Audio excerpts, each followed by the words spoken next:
Kesalahpahaman yang umum adalah bahwa fitur staking baru Pi membayar minat seperti platform DeFi. Ini tidak benar. Pi staking bukanlah alat yang bermanfaat, tetapi mekanisme non-keuangan yang dirancang untuk menunjukkan dukungan untuk aplikasi ekosistem melalui komitmen waktu Pi. Misalnya, taruhan 100 Pi selama 30 hari tidak menghasilkan 103 Pi, tetapi setelah 30 hari pengguna mendapatkan kembali tepat 100 Pi. Tingkat kenaikan bertambah 1,03% yang ditunjukkan tidak mengacu pada bunga yang diperoleh, tetapi pada pengganda tertimbang yang digunakan untuk menghitung peringkat aplikasi dalam ekosistem. Sahabat Yasdar, setuju dan menyukai tayangan ini?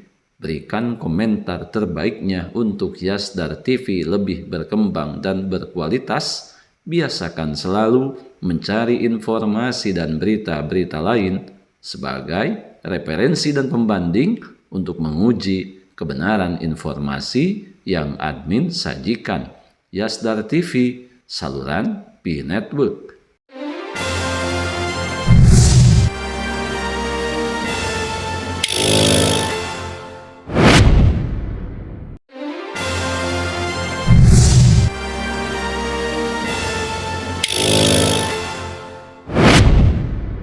Assalamualaikum warahmatullahi wabarakatuh. Kembali jumpa bersama Yasdar TV. Sahabat Yasdar, rekan pionir, dimanapun Anda berada, semoga dalam keadaan sihat dan afiat tentunya. Amin ya robbal alamin. Pada kesempatan kali ini, admin akan mengupas secara garis besar yang berkenaan dengan fitur staking yang ada di aplikasi Pi Network yang sahabat miliki.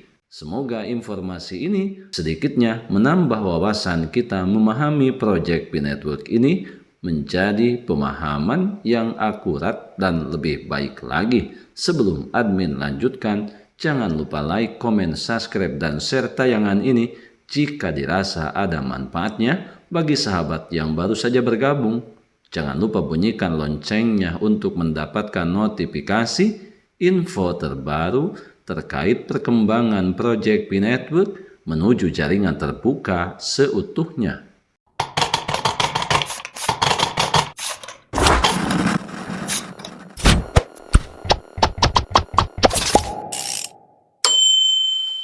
Berbicara mengenai strategi utilitas multidimensi jaringan Pi, menetapkan dukungan simbolisme. Analisis perkiraan strategis di mana strategi utilitas multidimensi jaringan Pi menetap melambangkan kontribusi, bukan minat. Nah, bagaimana aset bergerak dalam ekonomi yang digerakkan oleh masyarakat? Menetap bukanlah hadiah, tapi tanda kepercayaan.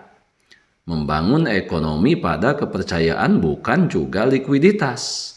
Pi di luar mata uang, menuju utilitas dan reputasi.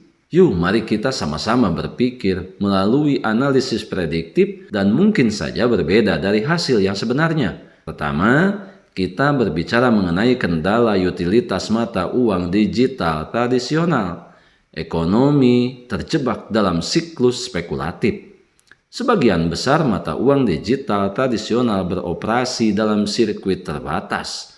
Pertambangan, menuju holding, menuju pertukaran, dan terakhir berhenti di likuidasi. Siklus ini sangat berfokus pada kenaikan harga dan perdagangan spekulatif daripada penggunaan dunia nyata. Akibatnya, tentunya token ini bertindak lebih seperti komoditas digital daripada mata uang. Tidak memiliki integrasi ke dalam kegiatan ekonomi sehari-hari. Penekanan pada spekulasi meningkatkan volatilitas dan memutuskan aset dari fungsi yang dimaksudkan sebagai media pertukaran. Kemudian, pendekatan jaringan Pi membangun utilitas berorientasi komunitas. Untuk mengatasi kendala ini, P-Network telah merancang ekonomi digital yang terutama digerakkan oleh utilitas dan digerakkan pula oleh komunitas. Apa yang membuat perbedaan utama adalah bahwa aktivitas pengguna itu sendiri telah menciptakan nilai ekonomi. Alih-alih memperlakukan pengguna sebagai pembawa inersia, P memperlakukan semua dukungan penggunaan, pemantauan, pengenalan, dan taruhan sebagai tindakan ekonomi. Contoh ini sudah terjadi. OneVMall dan Food Exchange menggambarkan perdagangan dunia nyata yang digerakkan oleh V, menghubungkan pekerja digital dengan penghargaan P. Kemudian peta P mengintegrasikan layanan lokasi ke dalam ekologi Variety V, membuat utilitas P menjadi games. Kemudian selanjutnya App Link dan P App Studio memperkenalkan alat pengembang dan integrasi AI untuk pertumbuhan terukur.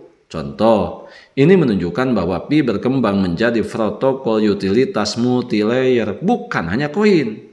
Kemudian, berbicara mengenai Pi staking bukanlah mekanisme minat, tetapi ini merupakan perwujudan daripada bukti niat. Kesalahpahaman yang umum adalah bahwa fitur staking baru Pi membayar minat seperti platform DeFi. Tentunya ini tidak benar. Sahabat Yasdar, sebelum admin lanjutkan, bagi sahabat yang memerlukan baju kebesaran P-Network, silakan untuk melakukan pemesanan dan sekaligus check out pada sejumlah link yang telah admin sematkan di kolom deskripsi.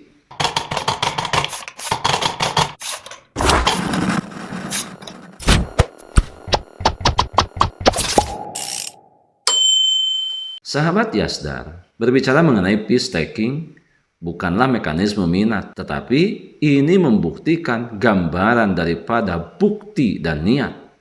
Kesalahpahaman yang umum adalah bahwa fitur staking baru Pi membayar minat seperti halnya platform DeFi. Nah, ini yang tidak benar dan ini pemahaman yang keliru. Pi staking bukanlah alat yang bermanfaat tetapi mekanisme non-keuangan yang dirancang untuk menunjukkan dukungan untuk aplikasi ekosistem melalui komitmen waktu fee.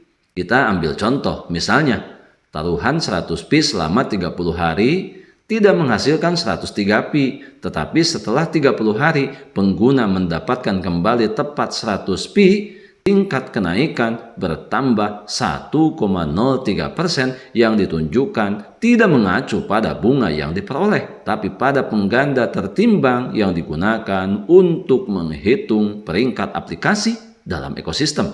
Maka pada dasarnya taruhan adalah bentuk pemungutan suara atau sinyal sosial, bukan investasi keuangan yang memastikan bahwa partisipasi dalam ekosistem didorong oleh niat dan kepercayaan, bukan spekulasi keuangan. Tentunya hal ini menjadi penting bagi kita para pionir. Bagaimana kita memahami mekanisme Project P-Network ini? Jangan cuma mendengar, apalagi tidak pernah mendengar, hanya melihat dengan penuh kebencian. Tentunya hal ini akan melahirkan paradigma yang keliru dan mindset yang tidak benar. Kita percayakan sepenuhnya kepada P-Core Team, pemilik Project P-Network, dengan segala kualifikasi dan profesionalisme mereka mampu memberikan manfaat yang besar pada kita yang saat ini sebagai pemanfaat, dengan harapan kemenangan Project P-Network sebagai kemenangan para pionir di seluruh penjuru dunia. Kita adalah pionir dan pionir adalah kita. Tetap saling mengedukasi, berbagi pengalaman dan wawasan untuk memantapkan pengetahuan kita terhadap Project P-Network. Pertahankan seluruh aset digital yang sudah kita memilikinya, yang sudah kita menambangnya bertahun-tahun lamanya. Jangan pernah mudah terprovokasi, jangan pernah mudah tergembosi oleh pihak-pihak yang tidak bertanggung jawab, yang memanfaatkan momen-momen seperti ini. Bagaimana mereka bisa merampasnya dengan begitu mudah dari tangan kita para pionir. Biarkan semua kebisingan senantiasa selalu meramaikan akun sosial media yang kita punya. Kita tetap berada di jalur, Tetap semangat, tetap optimis, tetap bersyukur, tetap mengambil semua peluang dan potensi baik untuk menjemput masa depan yang lebih baik. Salam petir, jeder, jeder, jeder. Wassalamualaikum warahmatullahi wabarakatuh.